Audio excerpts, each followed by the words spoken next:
So Dynatrace is a pretty unique company. They're a leader in this space called observability, which for people that don't understand observability, it's the entire world is run on software, and Dynatrace basically provides the intel, the insight into the performance of everything that's running, from the application, the infrastructure, all the services that interconnect it out to the end users. See, I know all of this stuff because I used to work at Dynatrace, was part of the team that defined a lot of this messaging. But I have always wondered, for a company that is so essential to building the software that runs everyone else's software, where do you start? Where did you come up with this idea? Because the software world is already so complicated. And to be able to understand the nuances as the cloud changed and AI came in, to be able to keep abreast of what is going on and develop the software that runs the software is super interesting. So I got the opportunity to sit down with Bernd Greifeneder, who's the original founder of Dynatrace, and is someone who I've worked with for a long period of time when I worked at Dynatrace, and found him to be fascinating, both technically minded, but also so visionary in the way he thinks about product development and go to market, and also the culture behind building really successful teams. For anyone that knows Dynatrace, they know Dynatrace as an execution engine, rarely missing on their vision for where they want to be and the alignment of teams to get there. I sat down with Bernd, the CTO now and founder of the company, and talked to him about the transformation that occurred at Dynatrace. They went from being this leader in APM with a cash cow of a product to radically changing their complete go-to-market. They brought a new product to market that no one, even internally at Dynatrace, knew they were working on, called it a completely different name, and essentially disrupted themselves in order to be successful and emerge as the leader in that category. And as these things all came together, it became obvious, we need to completely reinvent ourselves and create a new generation of Dynatrace. And these were the plans. And when we presented them, the first reaction was, hey, you guys, you're crazy. You can't start over there because, we have existing customers and this is totally different. And then the conversation started, but if you do something new and this new thing is even SaaS, then you cannibalize sort of the other one offering and so forth. And those discussions were hard. And then the only way sort of to really convince back then the board, not just the CEO was almost the easier one, but the board was the hardest back then. And we used, I brought in the history of Kodak. He shares the story of what they had to do to make that be successful, how he pitched it to the board, and eventually moving towards the vision for that product, how we had to reverse engineer it, which meant also educating everyone on sales, moving customers over to this new platform, to the successful IPO of the company. And then where are they going now with this massive scale and a platform called Grail with a more advanced AI? It's a really fascinating conversation. It's one where I feel like an hour wasn't long enough. I feel like we could have dissected this into so many different parts. And as much as I wanted it to be 2 different episodes or maybe even 3 different episodes, it just didn't make sense. So consume this any way that you like. Take your time to listen to the story and hear from one of the really most successful CTOs and visionary product leaders that you'll meet. I hope you enjoy the podcast.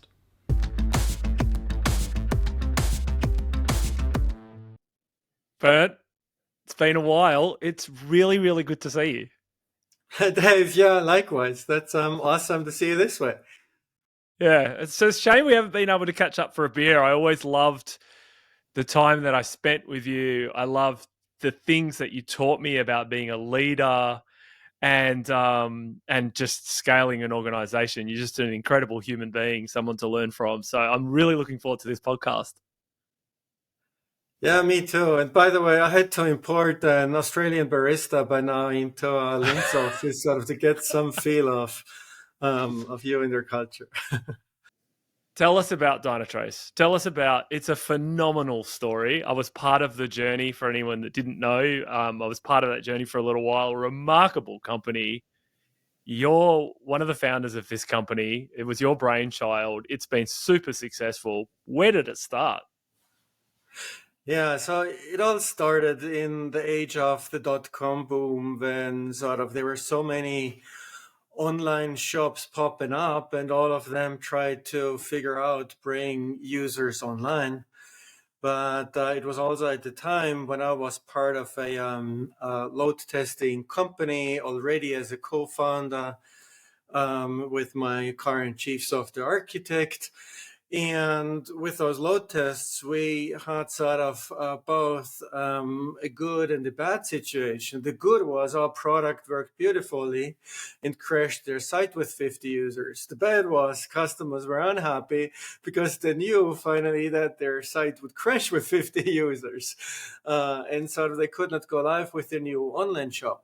So, but this also was then the pain leading to me think about, so how can we actually help these customers figure out what is the root cause of their online shops crashing so that we could help them not only identify the bad situation, but also help them move in to fix that. And this was also then the time that I did evaluate some products that were out there on the market. And some of the load tests I did revealed that, oh, this profiler crashed with 20,000 hits, and this was already the best on the market.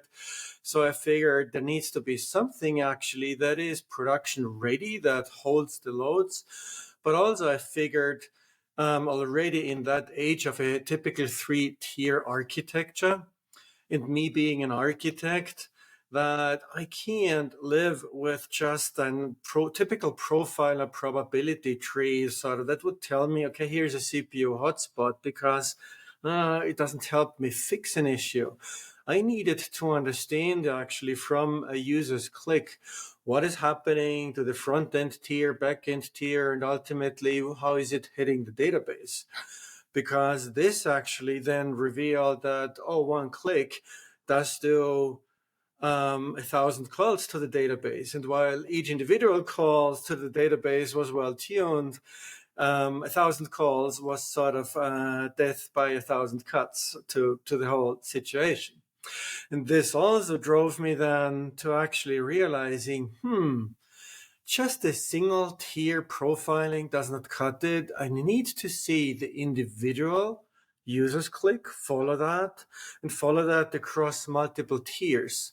And this revealed sort of in the original idea of Dynatrace, sort of dynamic tracing of a user's click from front to back end. And also there's traces that we also back then named PurePath, and sort of this became core fundamental idea and technology to Dynatrace. Are these things that when you were thinking of, I have this problem and no one else is doing it, I want to go out and solve that problem? Were you doing that on your own? Were you doing that with a group of people? And how do you go about brainstorming and discovering what you think the solution could be? Yeah, so how we do innovation work today is very different than back then, because back then, Yeah. yes, it was sort of me alone, and my two co-founders gladly were not technicians because they helped with finance and marketing and sales and so forth, which was crucial sort of as a team. But back then it was mostly about sort of feeling the pain of users myself. And maybe what was helping is that my co-founder actually was running herself Austria's largest online shop for office supplies. And she had the pain also of sort of her website not working. This helped her actually then also with go-to-market and then the sales process with that background. But it is this mixture of understanding the customer's pain, understanding technology about what is available and how should it work, but also being naive as well, sort of naive as well. No, I don't like what's out there. I want it different, and I'm sort of crazy enough to believe I can do it better. Obviously, not knowingly that I could do it better, but you just want it to be different. And this is also the piece, just not being happy with the status quo. No, I want to understand how this works, why it doesn't, and there needs to be something that's better than a classic profiler. Just what you said about the status quo, not being happy with the status quo, that's something that has been ingrained in me in working with you for a long period of time. Is that a cultural trait that still exists within Dynatrace today? And is it something that you really encourage people to challenge the status quo? Oh, yes, absolutely. That's there. And that's actually also very important when onboarding and hiring new people, because sort of one of the moments that drive me really nuts is when someone comes in and says, oh, okay, so this is a new open source standard project. And if we just do also what they do, then we're good, right? No, no, not at all. Our aim is to be superior and better than the status quo. And sort of this is a clear aim and not easy for everyone. Does that how do you get everyone in context? I really want to talk about the original story of Dynatrace, but you've already and you often do this, have got me down a rabbit hole really now trying to understand. If everyone's challenging the status quo, how do you stay in an equilibrium? Yeah, that's a good question. I mean, it is sometimes not easy to actually celebrate enough. So this is also why we have a quarterly achievement celebration, just to make sure we stop for a moment and not just sort of whip ourselves all the time. Hey, we're not good enough, but actually, no, look what we have achieved, because it's so often that it feels we have not achieved anything because we want so much more. But when we look back, then it's stunning what actually has happened. And it's when you look backward, it's always more than you thought. But in the moment, in the status quo, people think, okay, nothing is moving. And this is such an odd psychology. And this is why sort of we have these celebrations, because obviously we can't celebrate every sprint because every sprint is a major release. So this would be too often. So this is why we do it on a quarterly basis, but very much on focusing on the value we bring to the customer and what innovation sort of really helps them in their daily life. So take me then back and take me back to like your early days. We can do a couple of chapters here. I think for the people that are listening, there's the early days of Dynatrace. There's this reinvention of Dynatrace, which is a really remarkable story where you basically completely fundamentally flipped everything within the company. And then there's like a post IPO, new Grail, new hyperscale Dynatrace. There's like these three chapters, I think, in my head. Take me to the early chapter. How are you getting funding? Where are you getting your customers from? What are the pains you're going through? And where's the success coming from? Yeah, so that's an interesting story, sort of in situation. We knew after sort of 6, 7 years, we need to make something, make some fundamental changes to Dynatrace, sort of the first version of it. Sort of, they still had a rich client. We wanted a web interface.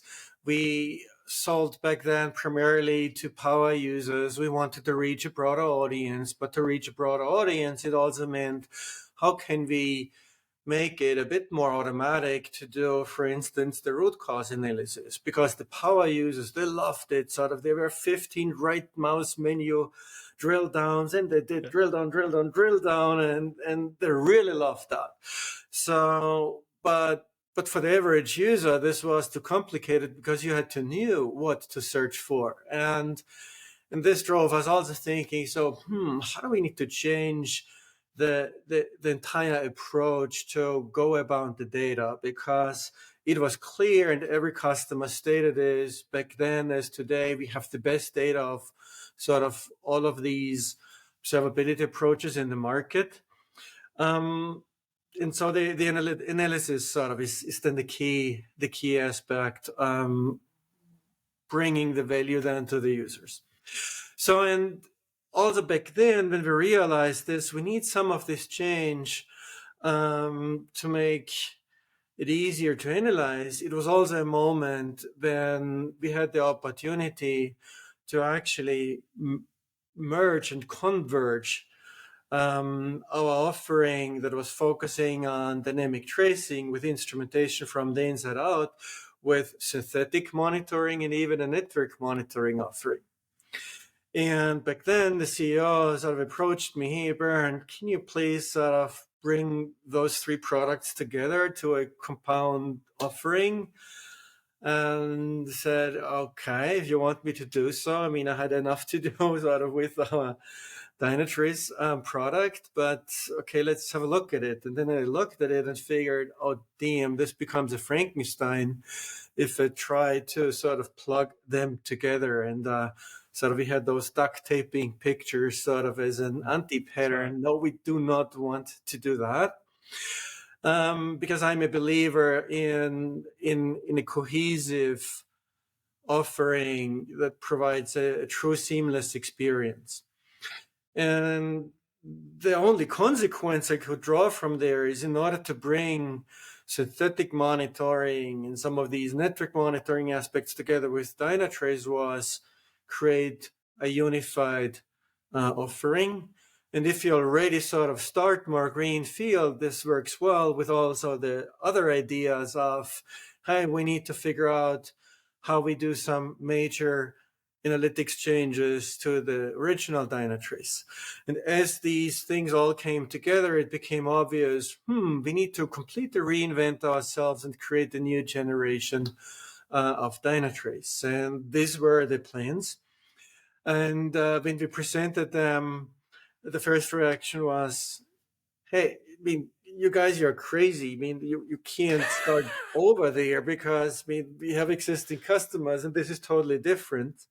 And then the conversation started, but if you do something new and this new thing is even SaaS, then you cannibalize sort of the other one offering and so forth. And those discussions were hard. And then the only way sort of to really convince back then the board, not just the CEO was almost the easier one, but the board was the hardest back then. And we used, I brought in the history of Kodak. Kodak completely missed out in their history, the digital camera market, because they had the fear of cannibalizing the film production, sort of repeatedly selling film and sort of film development machines and so forth. They had, in fact, even the best camera, digital camera up front, but then they did never make the business move. And so I was just telling this story back then was really bringing then also the board over the hump to say, oh, okay, so it makes sense, but make this SaaS only and the other one is on-prem. So we could have sort of almost two different product lines. And that worked then pretty well because we started completely greenfield SaaS only. Dealt with that more modern customer, cloud first, everything self-service onboarding, everything super modern from that approach.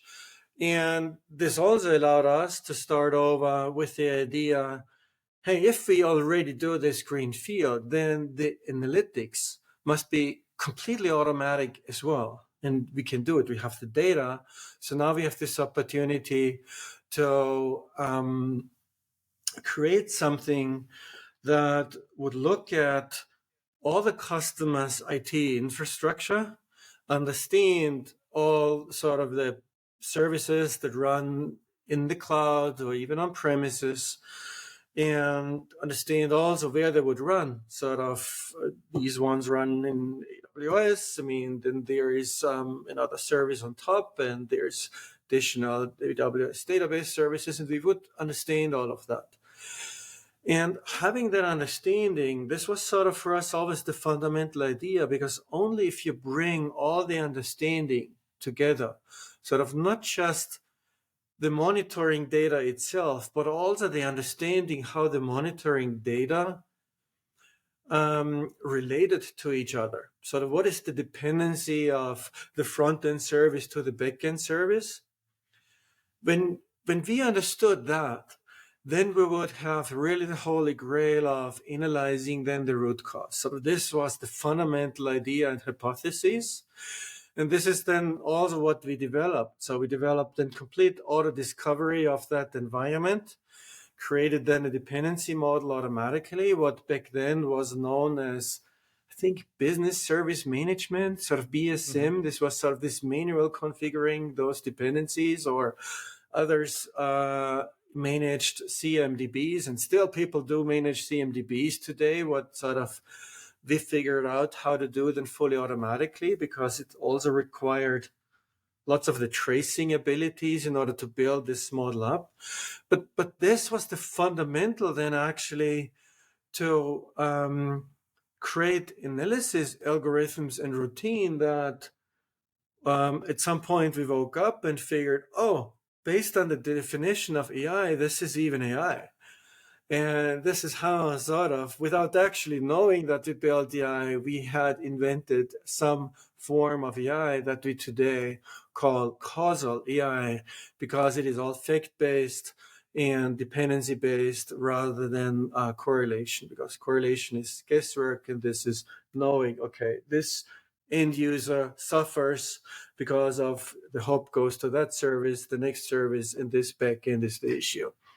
So knowing this was fundamental, and this was sort of then the birth of something fundamentally different, and sort of the, if you want, the second generation of Dynatrace.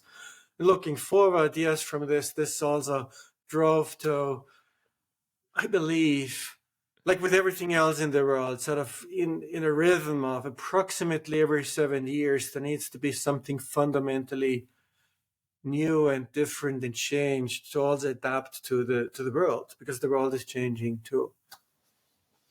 You have told that story so well. For anyone listening, they might not understand how market leading AppMon Dynatrace was at the time. Like, we're talking, I can't remember the exact revenues, but it was hundreds, 300, $400 million in revenue, roughly, maybe, for a product like that. To bring in a brand new product, you can understand why the board went, you nuts? Because that was a lot of money for, it was the market leading solution sitting in the top of the Magic Quadrant. And you bring in the Kodak, you disrupt and say, we want to do this. Now, I've got to ask you, what if they said no? Was it unanimous where they were like, yep, do it, try it? Or was it like, this guy's crazy? Wow, don't ask me that question, what I would have done if I got the no. So this would be not good. No.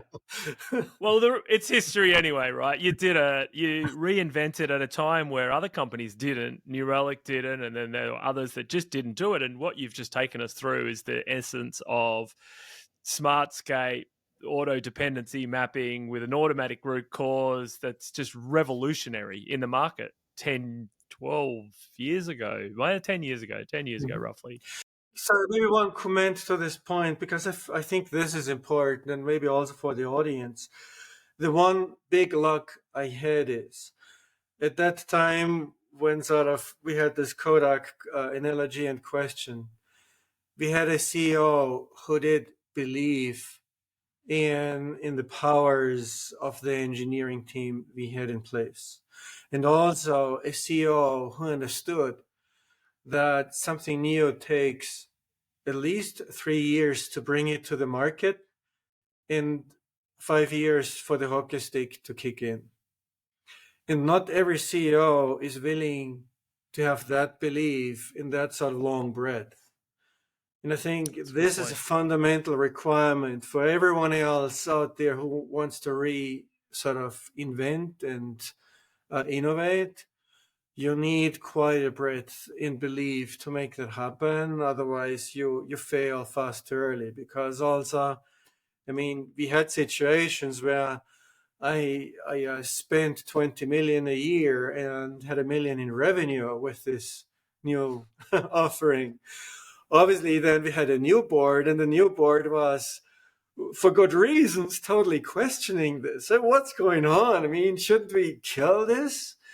I mean, and if we didn't have a CEO also being in behind, no, let's give them time. There is sort of logic to the madness of this. Then this would never have worked out. So I think this is also fundamentally important. And I've got to ask, so I completely agree with you. So leadership on board being absolutely critical to the tech teams to give them the space, the time, the investment to be able to do what they need to do. The way you did it, though, was you created a department of the unknown. You completely like did this thing in secret and had created a new culture and a new way of engineering. And I believe that would had to have been purposeful.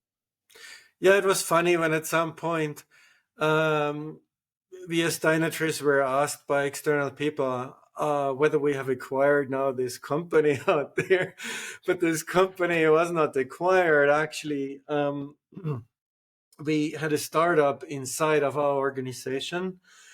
And it was for me a very fantastic opportunity because I stepped into sort of the role of a virtual founder CEO, sort of not the formal title, but I had my own engineering team, I had my own marketing team, I had my own sales team, and we basically created all this new shiny SaaS offering, completely standalone, under the radar, under a dedicated brand. We did a completely separate launch on the market, dedicated trade shows. It was not known as Dynatrace at all. It was known as Roxid with this brand. Um, and this was all intentionally in order not to cannibalize, but also it gave us the room and freedom to play with new onboardings, with new ease of use, and we could actually focus more on the innovation parts than on the enterprise functionalities. I mean, sort of as a business, you make money when you have then the enterprise functionalities with your product. I mean, this is single sign-on, all the security, all the certifications. I mean, this is all what's required for enterprise business, all good and important. But when you have only sort of so enough energy and resources available, this separation gave us the opportunity to focus on the innovation first, sort of building this AI first, building completely new approach to user interface, and sort of with the mantra, everything automatic. And this environment achieved this, but also sort of there with all the goods of it, it also had a flip side as well. The flip side was how to integrate it then back in. That I so it's remarkable how you did it. And when you said you went to other events, you actually did come to Dynatrace events at the time. And I remember sitting there and going, "What's this? Who are these people?" And I was like, went over and had a look, and I was like, "Oh, this is really cool." And you start finding out, you go, "You guys are from Dynatrace?" "Oh no, we're from Roxit." And you go, "Uh-huh." And it was like confusing, even for people that were internal. But what you also, and I want to touch on how you integrated it back in, because actually the engineering approach and the culture was radically different to what you were doing before. Like you weren't doing quarterly releases, you were doing really rapid fire releases. And I remember at the time you talking up on stage about no ops and just this real engineering first mindset. And it was quite unique in the market. And I was like, wow, this is really, really interesting. And when you're not bogged down by enterprise support and requests from large companies, so you can go really fast on innovation. You don't have to worry about legacy code and variations of software. You get to create this new, and you created something ridiculously successful. Yeah, it's all pain drives, pain changes, sort of back to disliking the status quo. So we had actually back then also through sort of some mergers back then, an operations team follow the sun. But also it meant with this new offering, we would have within our engineering team also some people who would be 24/7 available. And back then, sort of, I did like this. Hey, I need my best people actually to create the cool, innovative stuff and not create and write run books and watch charts and dashboards.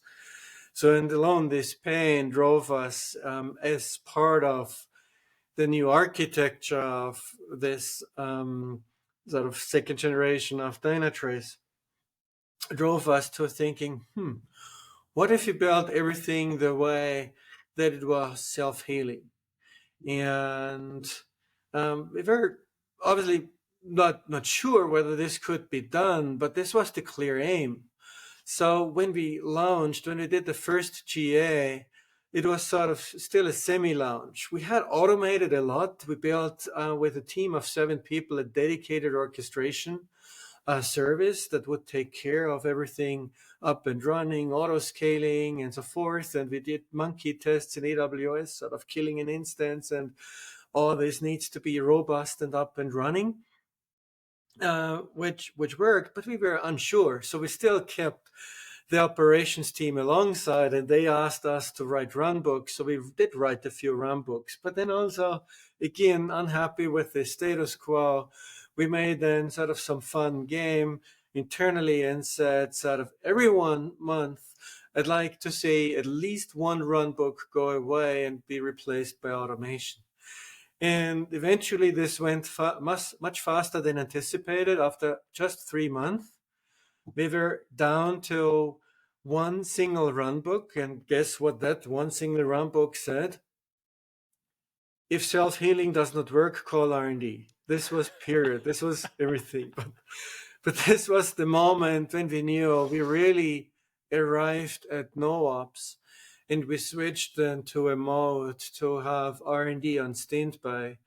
Also with this idea, have the architects who created that self-healing architecture be responsible for operations, wake them up when something is failing and the self-healing does not work, because guess what happens? They make the self-healing better. And so that they don't have to wake up again. And this actually worked really well. And this drove the whole no-ops, and we later called it autonomous cloud and cloud automation a lot forward. So if you break it, you should fix it is sort of your mentality there. Now, the company is successful. I was there at the time. I remember pivoting and going, we're going off this. Sorry, everyone who's on that existing product, but this is the future. We're all going this way. You need to learn how to use this new product. And bit by bit, we started migrating everyone over to the new product. Take us through the pain, the simplicity, the success. How did you feel about the way in which the company was able to basically bring that new Dynatrace back in and then lead with that through to a successful IPO?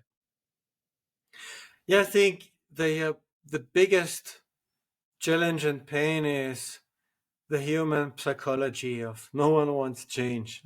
Yep.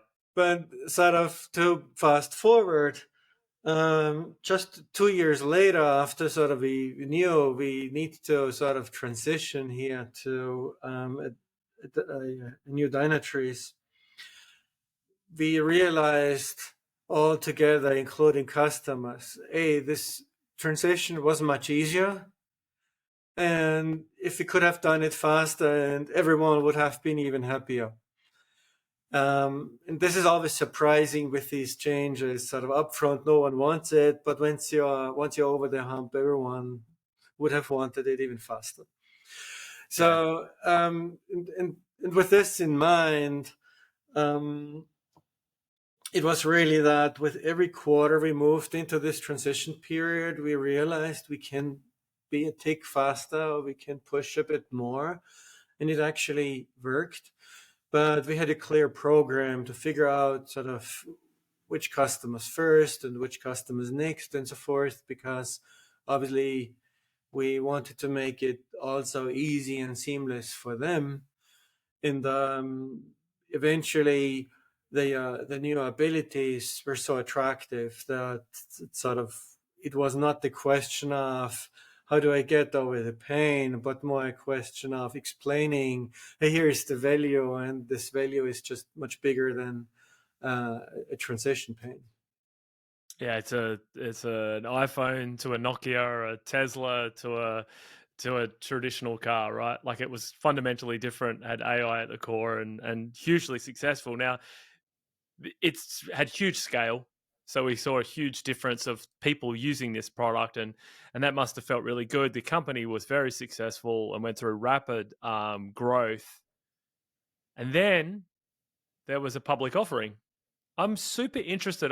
Never got the opportunity to ask you this question. How did you feel personally when the company went public? So this was super awesome. I've never thought in my life that something like this would happen. And especially, I recall the most emotional moment was at the trading floor at New York Stock Exchange. I really had tears coming down because this was just an amazing moment when you had the first time sort of the stock ticker showing your price. Because this is then a moment when you realize sort of there's something that happened here to the teams that you're responsible for, and also it meant, hey, there's now more opportunity to bring this product to even more people. Because there are two things that are driving me personally. The first one is providing value to customers, and the second one is very egoistic. That's building better product than competitions. Kind of those are the two things. And this was sort of definitely at the trading floor, sort of a moment giving me additional confidence sort of in driving this forward. And this was also in that regard super amazing because it could have gone differently because we were owned by private equity investor, and history had shown that pretty much close to 100% in the past they did sell off to other companies. So I was super happy that they changed also their approach and mind and started to also do IPOs. And I feel this is sort of much better being the Dynatrace now and deal with the scaling than rather being just part of a different organization. So I think this was to me two big reasons to be way more than just happy. And amazing story. I knew it was a monumental moment. I don't think anyone in an audience, maybe who isn't and hasn't started a company, could appreciate the emotional feeling it would feel. Do you still, like, when you build a brand new headquarters in Austria, like a fabulous new building that, everyone, if you drive in Austria and you ask the taxi driver, where can you take me to the Dynatrace office? They know where it is. It's probably one of the only parts of the world where you can actually do that, and it's a renowned brand there. Do you still feel that immense satisfaction every time you go into the office, or are you just like, what are we building better next? So actually, we are going to triple the size of the building. Amazing. So yes, and we are still, even after the times of COVID and work from home, we are expanding this because this is part of our culture and innovation. But back to your question. So yes, I do have my moments when I walk in the office, and I'm sort of very often in the office. I like especially the moments either at the barista, cafeteria, sort of more the informal moments, because Zoom meetings can be done anywhere, but meeting the people you don't see all the time on Zoom, this is the most important part where you also get lots of work done. And then I do have my moments when I look at them, look at the team, and where I feel pride, but also responsibility at the same time. Sort of that's awesome. And but also then maybe the final say here is the city of Lent is not large. I mean, this has Yeah. 250,000 people, so that's compared to other cities, tiny. Yeah. Uh, but also this makes it interesting in terms of also now feeling a bit of responsibility in changing the city and also making sure this is a fantastic place for internationals coming in, because this is all about continued growth as well. To maintain that growth, you were someone that always taught me the importance of scale, autonomous decision making with context. What are the most important principles as a leader that you're trying to instill in your engineering and R&D teams? Yeah, maybe the very shortest about what I do expect from a leader is one word, and that is being proactive. And because I see sort of definitely people who are sort of formally leaders, but then they're more managing. And yes, you need managers too, but to me, sort of leadership is one of the most important sort of traits that we need to innovate as a scaling organization, because with so many people, and it's right now over 1,500 just in the engineering team, that is plenty. So how do you organize this? How do you ensure that we still on one hand work on one single offering, even if we have divided up into different solutions, but it's still one and the same platform, and all cohesive.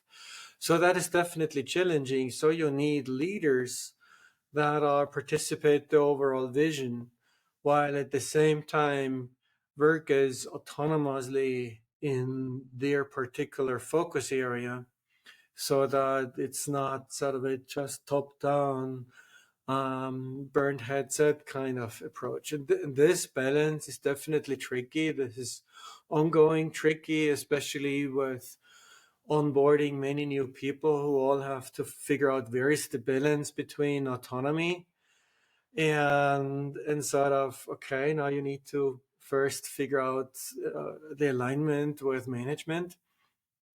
And this is also then sort of a autonomy principle is on one hand super helpful, because the autonomy principle says everyone can make any decision.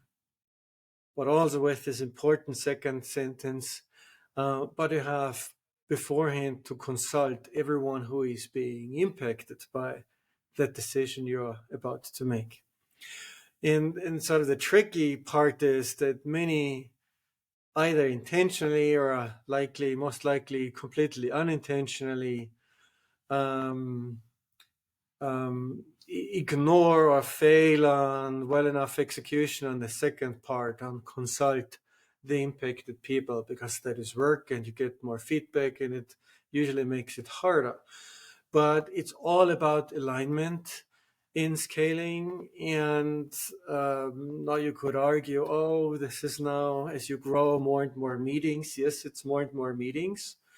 But if you're not aligned, then it's even worse. Then people make decisions on their own, and then you have to undo them later. This is even more waste of energy and time. So spending a good amount of time into alignment is mandatory, and the organization continuously has to learn that properly. But it's not always lots of meetings. It's something that you taught me too. It's workshops that actually can get you doing a bit more of a deep dive discovery with a group to really get the insights. Do you want to share a little bit on that?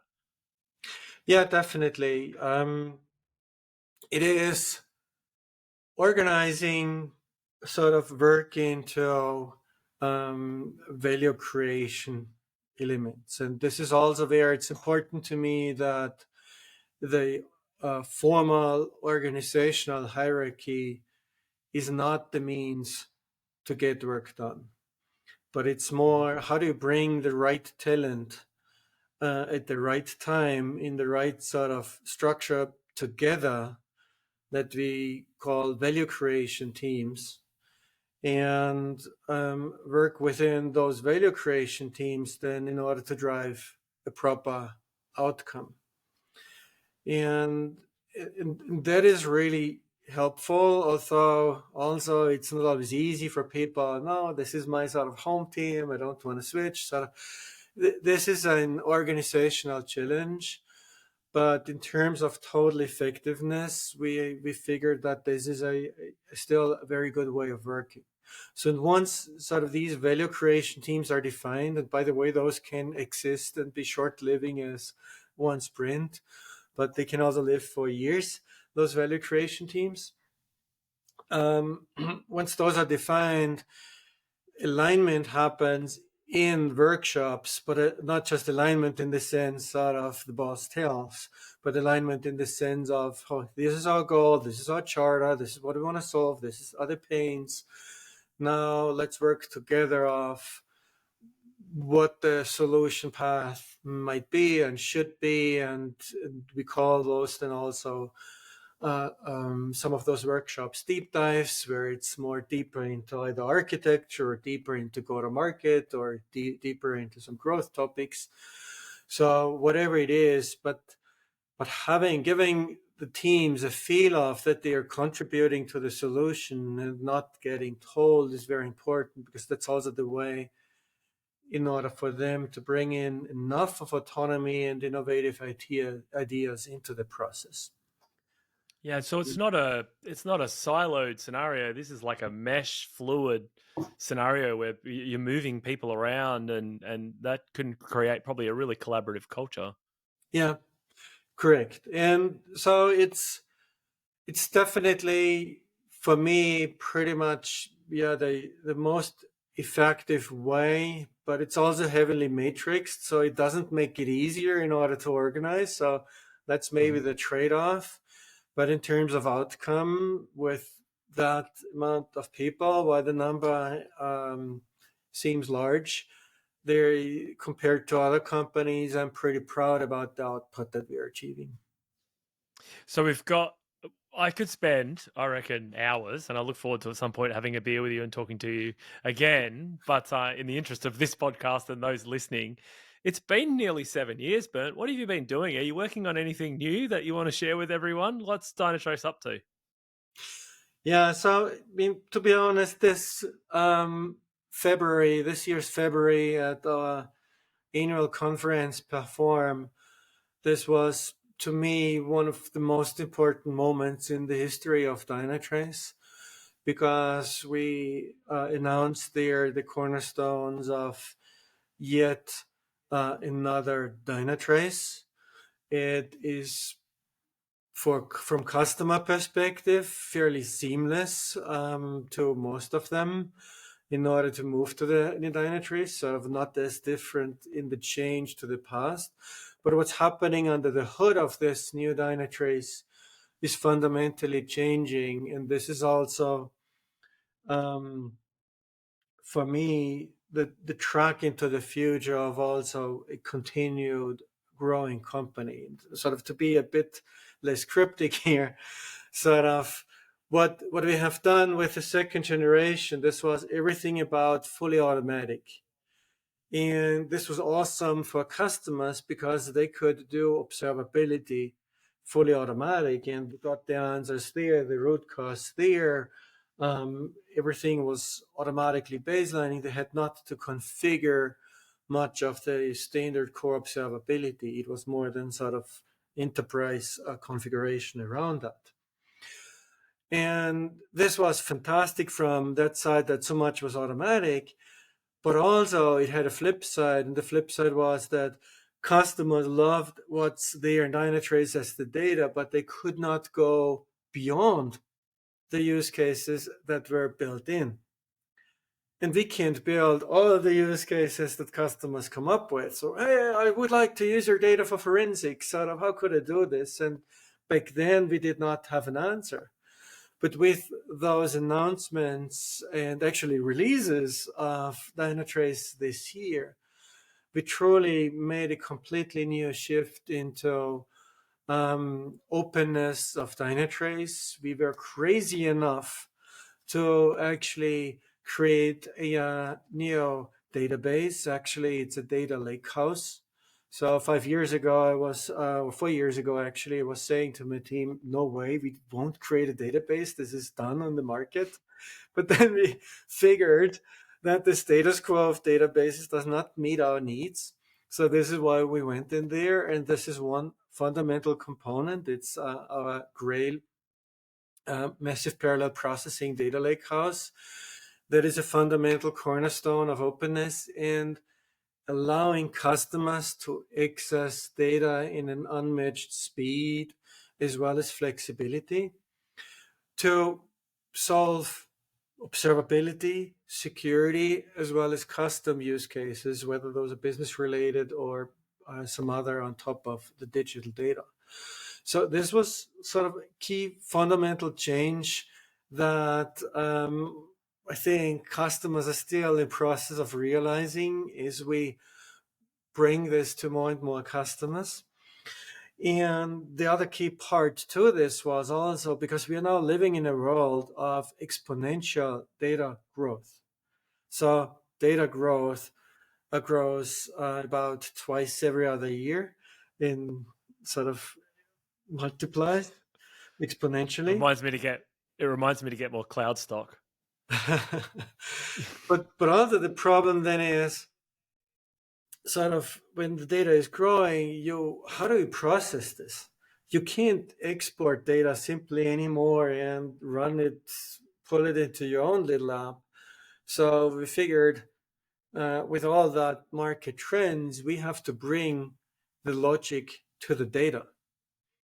And that's also why very uniquely, we also created an app engine, sort of the ability to very securely and safely run your own code and routines and algorithms closely with the data.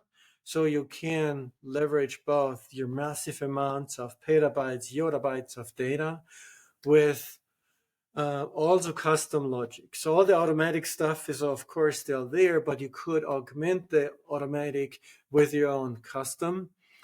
And this brings additional powers to the customers, and they can gain more value from the data they already own in there. And this brings also us in R&D more speed. Sort of there's another benefit to this. So at the end, a drastic change, fundamental architectural change, but more speed, more value to customers, and more use cases. So it should be a win-win-win for everyone. I've got to ask, you've been so automatic with the previous product. Has it required with the use cases reteaching people to be inquisitive, to try to, these are the things that you can do? Do you have to sort of like re-educate some of the customer base to teach them about like, these are the different things you can do? Or are they inquisitive enough and they're just like, we're just going to run with it ourselves. We love it. Yeah, it's a bit of both. So there are definitely use cases that are so obvious when we just look at the new abilities in log management. Then you can run queries faster and more complex queries. You don't need any indexes up front. So those people who have the pain with other systems get that immediately. So this doesn't need much explanation. But leading them to the abilities they have now with also combining workflows with custom applications, build even their own user interface, and maybe create their own business app for people that don't even know what observability or security tools are doing, because now suddenly customers can drastically widen the audience of people in their organizations that actually leverage the data but have no clue about observability because they get the custom built up just for their use case. So for instance, we had a telecom company come to us and they have field people about their sort of antennas in the field, and they know already they have the data in Dynatrace, and they are working with us or at least thinking about to create a custom app just for that use case. Yeah, right. It's you broke the category previously where it wasn't just APM anymore and infrastructure monitoring and digital experience, and now it's like the observability was created and then it was security, and it sounds like you're in the process of breaking the category again. Oh yes, I think definitely. And if we were in the early days as Dynatrace and observability company focusing on root cause, we have drastically expanded. I see ourselves now much more as an analytics and automation company for actually observability and security. And especially on security world, I think the automation is so much in the Stone Age that I see here lots of potential. Well, Bernd, like I was saying, I could talk to you for hours. I've really appreciated the insight. I'm sure the audience will. The background story of how you started the company. There's so much more underneath the covers. Maybe at some point we can go into more detail. But I did say I was going to do some rapid questions at the end, which made you a little bit nervous. So I saved the best for last. Are you ready for these rapid questions? Let's go try it. If you sort of have me 1 minute staring at you, then that would be I unusual. love it. I love putting you on the spot. So here we go. What advice would you give to your 18-year-old self? So, well, to my 18-year-old self, I don't know, cut my hair, so I don't know. Back then, I was really looking very curly. Yeah, I could not picture that. I could not picture that. I mean, it sounds like you followed your passion. Are you doing what you wanted to do as a young adult? Yeah, I mean, to be honest, when I was at high school, I was really frightened to go to the courses where it was about business and mechanical engineering because the teachers had told me, hey, there's a business portion, so you need to be good with people. And I figured, oh shit, I'm not really good with people, so I maybe should not do this. But somehow, I don't know, I still did it. And so also at the end of school, so back to your 18, age of 18 question, back then I could never have imagined to have a team of more than 5 people. Um, but I don't know, somehow I managed to that don't entirely hate me and get along with me. I think you're underestimating. I think you're pretty well respected. So you've done a very, very good. You've had a very successful career, and you're a great leader. Um, what would you teach kids today? Kids that are coming through school, and with all this AI and automation, what advice do you give to the kids? So I give to the kids definitely lots of advice to um, think and explore by themselves. Obviously, I love them to teach them a lot in the areas of tech. Um, but foremost, it is helping them understand the risks and the dangers in a positive way, so they can use it to their for good. As much as also showing them the good parts in life. Sort of, I mean, it is as simple as showing for fun every day all those phishing mails you get. And so we joke at each other, sort of almost at family dinner. Hey, what phishing message did you get? And that's sort of an easy way to learn about all those risks. And this is sort of much better to teach them to that nothing happens rather than trying to lock down their computers entirely. Yeah, nice. So it's things like this, but also here at sort of me personally, but also at Dynatrace, we have initiatives to bring kids closer to the world of tech in a responsible way.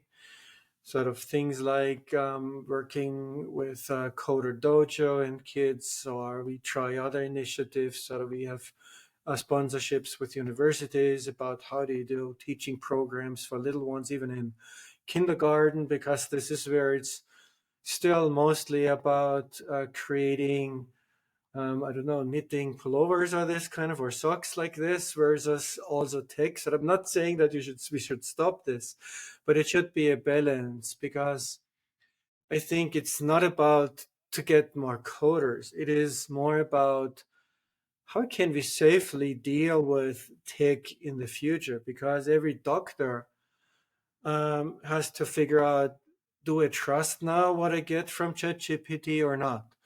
So if you don't have a bit of a basic of understanding of tech, then it is pretty hard. So this is sort of more that fundamental belief in here. So let's keep running on that. Where is AI going? If you finish this sentence, AI will ... AI will continue to change the world, so there is no doubt. But also, it is completely overhyped on the other hand. Or let's put it this way: maybe not overhyped, but it is misunderstood. That this is maybe the better way to phrase it. The misunderstanding is that ChatGPT is now magically having every answer in the world, which it is just not. At the end of the day, it is a very effective system that knows what is the next best probability to add another word to a sentence. Just as you asked me the sentence, sort of what would I say next to it? So if you really dumb it down, then it is as simple as that. Obviously, we know from the outcome it can create code. It is quite powerful, but also the code creation is nothing more. Based on the probability of what it has seen, it is ordering those statements one after the other. So, and the power of this is very much sort of overrated.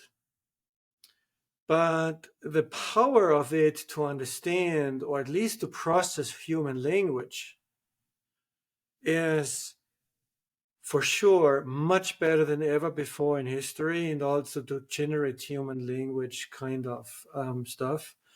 So, and I think this is the really revolutionary part of it.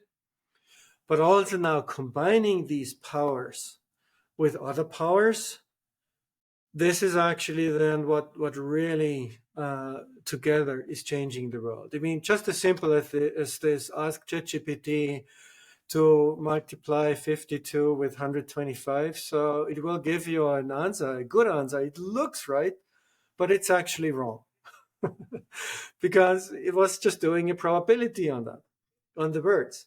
So what is happening, for instance, on ChatGPT, it is building plugins so that it could connect to, for instance, Wolfram Research or other systems that can give precise answers to questions, sort of do an actual mathematical calculation and then feed this back.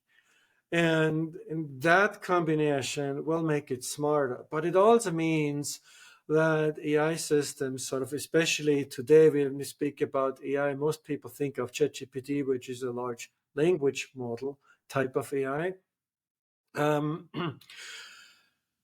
So that this type of AI will never be precise, but always has to reach out to a third-party system.